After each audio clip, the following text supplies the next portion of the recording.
Hello, j'espère que vous allez bien. Moi, ça va, Dieu ne cesse de faire grâce. Si vous voyez en train de porter ce masque, c'est juste pour faire une petite sensibilisation par rapport à la loi terrestre. Et cette loi terrestre qui a été appliquée ici en RDC, qui est le respect de mesures barrières. Alors je nous prie sincèrement, en tant que bons citoyens, de respecter les lois de la société par rapport à cette maladie, la Covid-19. Cette maladie existe bel et bien. Alors je profite pour ces instants, pour ces quelques minutes que nous passons ensemble, pour nous rappeler de mettre en exergue cette loi qui est le port de masque, qui est de se laver souvent les mains, qui est d'appliquer une distanciation sociale avec nos amis, de faire très attention par rapport à cette maladie et ne mettons pas les masques parce que pour les beaux yeux des policiers, mais mettons les masques parce que c'est par rapport à notre santé. Alors je viens comme à l'accoutumée pour parler avec vous, pour partager de la parole de Dieu, pour partager, pour nous édifier, afin de nous aider dans cette marche chrétienne et aussi dans la société. Nous devons respecter la société des hommes, nous devons respecter la loi des dieux. Alors pour ne pas prendre beaucoup de temps, aujourd'hui nous allons parler de Matthieu 6, 7 à 8. Et la parole de Dieu nous dit ceci.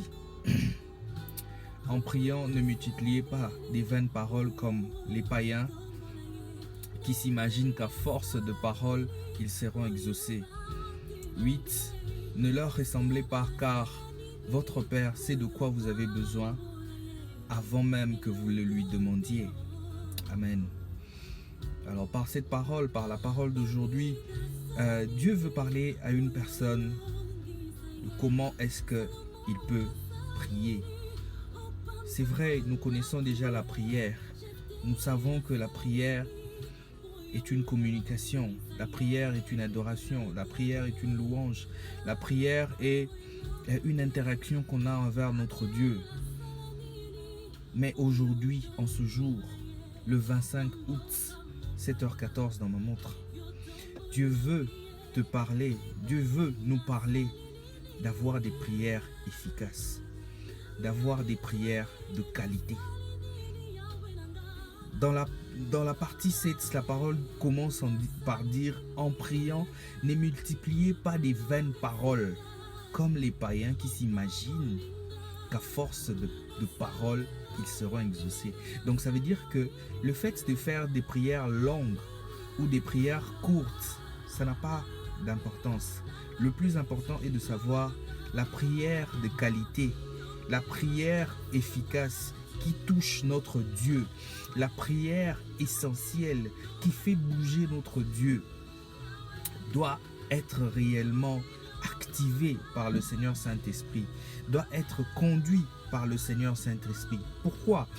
Parce que tu peux venir au devant de Dieu en train de prier pour chasser par exemple les démons, pour chasser par exemple les esprits, pendant que Dieu t'attend afin de te repentir. Tu peux venir auprès de Dieu en train de demander pardon, de demander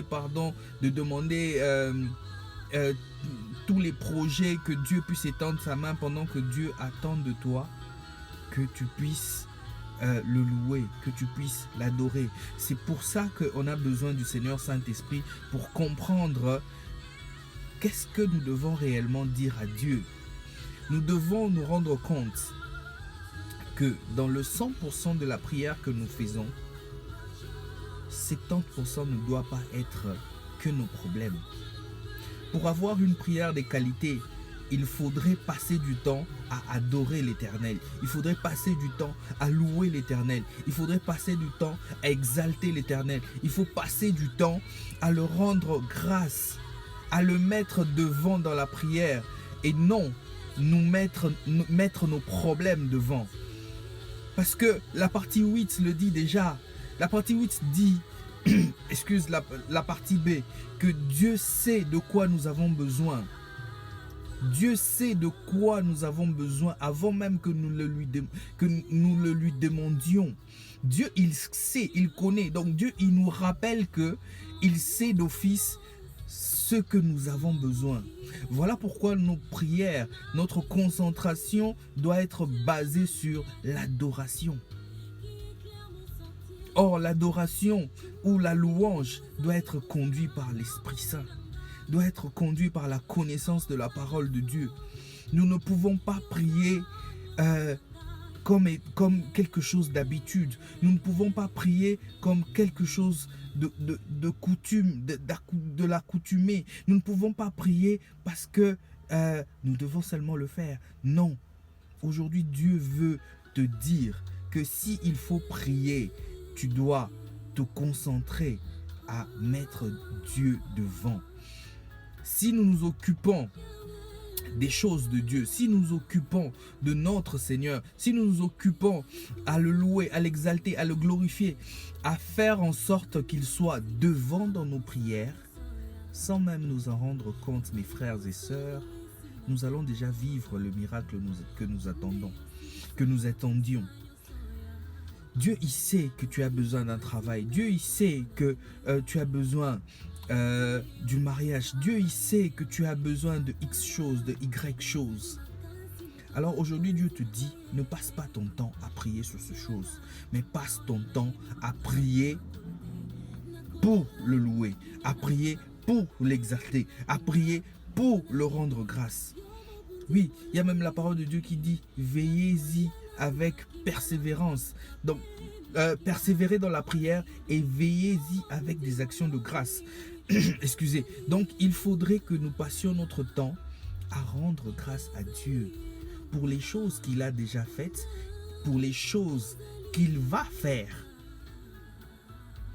Souvent, les gens dans leur habitude, lorsque quelque chose ne marche pas dans sa vie, par exemple lorsque il n'a pas d'enfant, lorsque il n'a pas de mariage, généralement les gens ils disent, ah mon frère, toi tu dois beaucoup prier, hein? Il faut beaucoup prier, hein? Alors donc on reste basé sur le problème qu'on a. Donc quand on te dit de beaucoup prier, généralement on te dit de rester fixé dans le problème que tu as. Or, c'est ça les paroles vaines.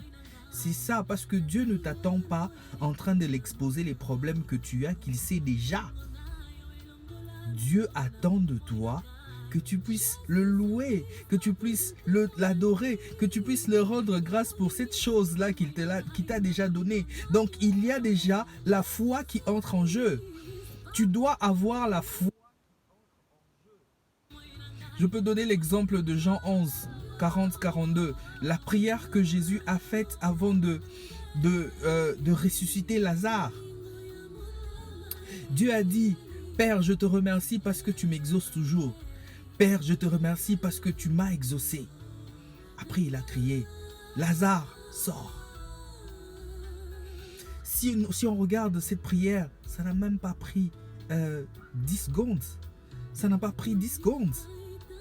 Pourquoi? Parce que l'Éternel, le Seigneur Jésus-Christ, sait qu'il faudrait commencer par louer l'Éternel. Il faut commencer par rendre grâce à Dieu pour obtenir les résultats escomptés. Donc, mon frère, ma soeur, Dieu veut en ce jour, pour que tu aies une prière de qualité, pour que tu aies une prière efficace, regarde dans le 100% de ta prière. Il faudrait que le 90%, ou soit même le 99% soit basé sur la louange, soit basé sur l'adoration, soit basé en mettant Dieu en premier et en s'oubliant nous-mêmes, en oubliant nos problèmes, en oubliant que nous existions, parce que notre Dieu nous a rassuré qu'il connaît nos problèmes. Alors, faisons de nous des personnes qui prient pour les autres. Faisons de nous des personnes qui ont ce fardeau afin de prier pour le problème des autres. Présentons à Dieu les problèmes du prochain. Présentons à Dieu le problème de notre frère, de notre sœur. Et rendons grâce à Dieu. Oublions-nous nous-mêmes. Et sans s'en rendre compte, je vous rassure, mon frère, ma sœur, vous allez vous retrouver en train de vivre le miracle que vous attendez. Que Dieu aura déjà répondu à ce que vous attendez sans même vous informer. Vous allez simplement vous rendre compte que, oh, j'ai déjà eu cet enfant. J'ai déjà eu ce mariage. J'ai déjà eu ce travail. J'ai déjà eu ceci, cela. Pourquoi? Parce qu'on s'est basé, on s'est concentré sur la louange, l'adoration, l'exaltation du Seigneur. Alors mon frère, ma soeur, ne t'inquiète pas de ce qui se passe dans ta vie maintenant. Dieu te rassure en ce jour qu'il connaît le problème que tu traverses avant même que tu puisses le présenter au devant de lui. Voilà pourquoi il te demande aujourd'hui de ne pas prier comme étant des païens. À force de beaucoup parler, ils pensent que cela va produire le résultat escompté. Non. Non, non. Dieu veut que tu puisses le louer. Dieu veut que tu puisses l'exalter. Dieu veut que tu puisses l'adorer. Dieu veut que tu puisses le mettre au devant dans ta prière et que tu te laisses conduire par le Seigneur Saint-Esprit, que tu puisses passer du temps dans la parole de Dieu pour enfin être sensible aux révélations. Deux fois, mon frère, il y a de ces prières-là, tu te présentes au devant de Dieu et tu ne parles pas. Tu attends que Dieu puisse te parler. Tu restes calme. Parce que c'est quand même absurde. Tu es en train de faire une conversation avec une personne. Depuis que tu parlais, tu ne fais que parler, et à la fin tu es satisfait. Ah, en tout cas on a beaucoup parlé. Hein. Non, c'est ça la prière. La prière n'est pas monologue. La prière est une interaction. Voilà pourquoi ça ne sert à rien de faire des longues prières. Ça ne sert à rien de faire des courtes prières. Mais c'est important de faire des prières que Dieu attend que nous puissions faire. Et cela est basé par le Seigneur Saint-Esprit. Cela est basé par notre connaissance de la parole de Dieu. Et alors, nous aurons le résultat que nous avons voulu sans même que nous puissions le demander. Parce que notre Dieu nous a rassurés qu'il connaît réellement ce que nous avons besoin. Alors mon frère, je ne te prends pas beaucoup de temps, mon frère, ma soeur. Je ne te prends pas beaucoup de temps. Juste pour avoir cette prière de qualité, cette prière efficace. Passe du temps à adorer l'Éternel. Passe du temps à louer l'Éternel. Passe du temps à rendre grâce à Dieu. Et oublie-toi. Oublie-toi. Prie pour les autres. Prie pour les problèmes des autres. Et rends grâce à Dieu. Rends grâce à Dieu. Par rapport à tes projets, rends grâce à Dieu. Fais comme Jésus. Merci Seigneur parce que tu m'exauces toujours. Merci Seigneur parce que tu m'exauces. C'est une petite prière, mais qui est très efficace. Alors mon frère, je te laisse. Prends bien soin de toi. Que l'Éternel, mon Dieu, te bénisse. Que l'Éternel, mon Dieu, te fasse du bien. Et à la prochaine.